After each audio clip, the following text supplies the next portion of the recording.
Olá, tudo bem? Espero que sim. Estamos aqui mais uma vez para a Dica de Sociologia. E hoje nós vamos continuar então o conteúdo que nós já vínhamos estudando aí.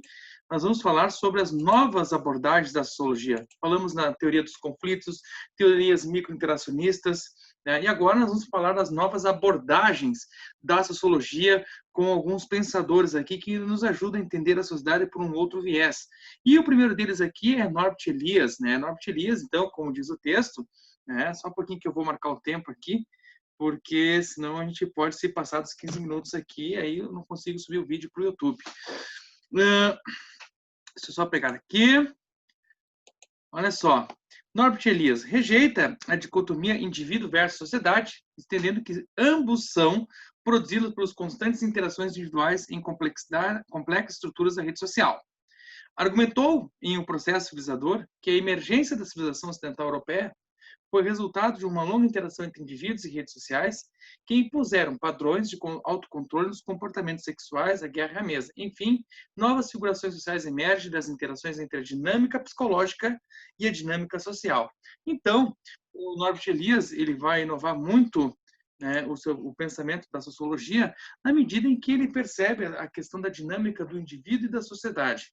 E aqui no Processo Civilizador, então, ele aponta, né, que, como diz aqui, a emergência do conceito de civilização, principalmente a partir aí do Renascimento, vai fazer com que a sociedade comece a moldar o homem dentro de uma conduta, dentro de uma padronização, né? Então, o que acontece? O homem ele não nasceu com regras de etiqueta na mesa, mas provavelmente foi durante o Renascimento que essas regras de etiqueta na mesa foram surgindo, provavelmente dentro do núcleo palaciano, lá dos reis. Da mesma forma que outros códigos morais a sociedade foi constituindo e impondo ao ser humano essa necessidade para que ele vá se padronizando na forma de interagir e de agir na sociedade em contato com as demais pessoas.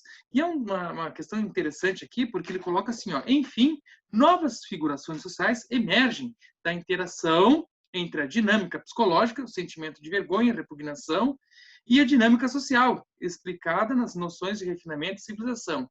Ou seja, a partir deste modelo social, agora nós temos as regras que a sociedade coloca em cima do indivíduo e, consequentemente, o indivíduo ele vai ter que adentrar no seguimento a essas regras. Por quê? Porque, caso contrário, ele vai ter aí o sentimento de vergonha, de repúdio.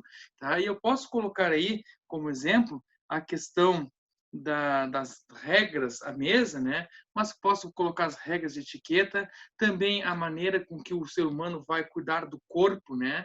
Observem bem que, a partir do Renascimento, né, nós temos aí toda uma questão relacionada ao humanismo, que o ser humano vai começar a ser mais valorizado no campo artístico, intelectual, porém, uma coisa ainda é tabu, que é o corpo humano, certo? Tanto é que o corpo ele era considerado pecado no período medieval e na história moderna, gradativamente ele vai passando por mudanças de concepção, mas ainda hoje é muito tabu. Por que é tabu? Porque a sociedade ela rotulou isso como tabu, ou seja, ela induziu isso como uma regra. Né? A questão do corpo, da sexualidade, não deve ser discutido, não deve ser pautado em discussões, não pode ser estudado.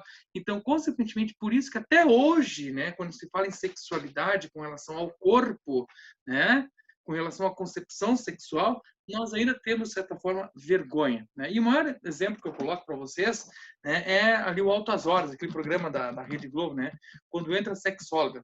As pessoas elas se sentem meio melindradas quando entra aquela profissional. Por quê? Porque imagina só você falar, né, em cadeia nacional com uma profissional formada e que tem toda uma bagagem de formação na questão sexual, que é um assunto tabu na sociedade. Então, tu fica com esse sentimento de vergonha, por quê? Porque a sociedade, né, ela comunga disso, certo? Então, você tem essa, de certa forma, essa retaliação. Se você for fazer um comentário muito ríspido ou, de certa forma, um comentário talvez esdrúxulo, você pode ser retalhado pela sociedade. Então, de certa forma, essa questão da psicogênese, ou seja, da questão psicológica do ser humano, e a sociogênese, que é a maneira como a sociedade vai moldando as suas instituições, acaba aí por se entrelaçar nessa configuração social, certo? Ainda nós temos aqui um pensador chamado Pierre Bourdieu, que vai trabalhar muito além da dicotomia do que é o sujeito, né, o subjetivismo e o objetivo, vai trabalhar muito mais além dessa dicotomia sujeito e sociedade, e ele vai trabalhar com o conceito de ação social, tá? A ação social que não é novidade, né? O Max Weber já trabalhou com esse conceito, mas o Pierre Bourdieu aqui, ele vai trabalhar com a ação social e aqui ele aponta, não é? A ação social estruturada por campos e os agentes orientados, coagidos pelo hábitos incorporados ao longo da sua trajetória de vida. Ou seja, como é que o ser humano age? Então, ele vai apontar aqui alguns parâmetros. Então, por exemplo, todo ser humano age dentro do campus. O que são o campus? O campus é a arena social onde os agentes disputam e se apropriam de diversas formas de capital simbólico, cultural e econômico. Então, por exemplo, na universidade, a universidade é um campus, né? É uma arena social onde você vai se apropriar de um conhecimento simbólico intelectual, certo? Se você for analisar, o mercado de trabalho é um campus onde você vai adquirir aí um capital simbólico financeiro, né, ou de realização profissional. Então, o campus é onde as pessoas interagem, né, nessa questão da arena social. Né? Ainda, o hábitos é o sistema de disposições duradouras, esquemas de percepção adquiridas pelos agentes ao interagirem nos diferentes campos político, econômico, acadêmico, jurídico. Então, o que é o hábito? É toda uma cultura que vai ser criada entre os indivíduos que vão interagir dentro desses ambientes. Então, por exemplo, na questão política, nós vamos ter aí todo um sistema montado dentro de disposições, dentro de toda uma conjuntura que vai favorecer o embate, o conflito, a disputa, a discordância e também a colaboração no sentido de política. Da mesma forma que tudo o que acontece no universo do capitalismo, em termos de fortalecer esse sistema, é o hábito econômico. Da mesma forma, tudo o que acontece, né, a maneira como as pessoas interagem no ambiente acadêmico, seja a partir da extensão, da pesquisa, da graduação, da pós-graduação, é o hábitos acadêmico, certo? Se você analisar o poder judiciário, desde o STF até a comarca local, você tem todo um poder verticalizado com instituições que estão ali para fazerem com que o judiciário funcione. Então, tudo isso aí se entrelaça para a funcionalidade do sistema do judiciário. Isso é o hábitos, certo? E o que seria o capital simbólico cultural? Recursos não materiais mobilizados pelos agentes quando disputam poder em determinado campo.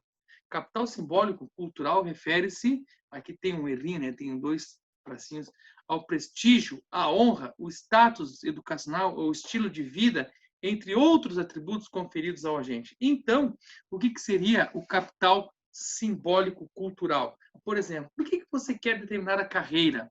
Por que você quer determinado curso? Por exemplo, tem pessoas que querem fazer direito porque já se imaginam como juízes. Ah, eu quero fazer o concurso do Tribunal de Justiça, quero ser juiz, quero ser desembargador.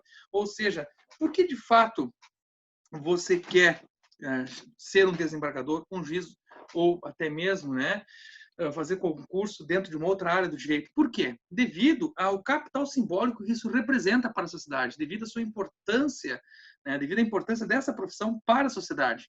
De certo modo, por que as pessoas querem fazer medicina? Né? Ah, é porque eu amo cuidar de doenças. Não, talvez, tudo bem, tu pode até gostar, mas tem que ver que isso, antes de tudo, para a sociedade, é um capital simbólico muito forte.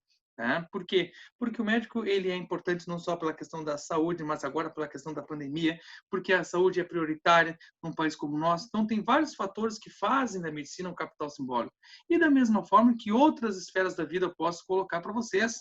Tá? Então, por exemplo, o que é o capital simbólico na atualidade em termos de realidade econômica? O dinheiro, certo?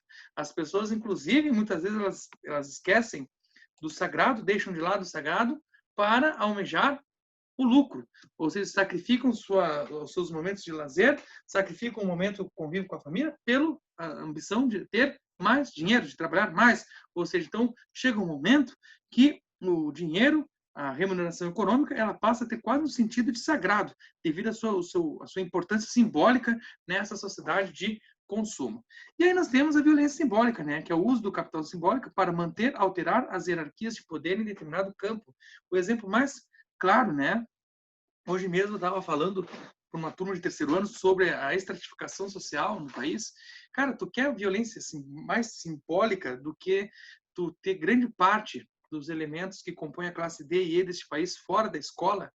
Muitos, inclusive, ontem ainda deu no Jornal Nacional uma reportagem onde a evasão escolar é muito forte nesse país, porque jovens da periferia abandonam os estudos no ensino médio para ajudar as famílias porque não tem renda. Então, eles param de estudar, vão trabalhar para complementar a renda das famílias.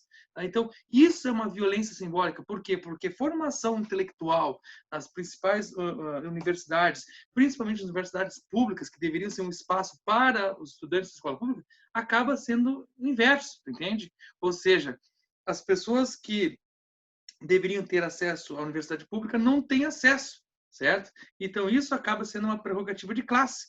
Então, é nesse sentido que o nosso querido pensador Pierre Bourdieu coloca aqui o seu sistema de pensamento. Tá? Espero que vocês tenham gostado da dica e até a próxima. Valeu!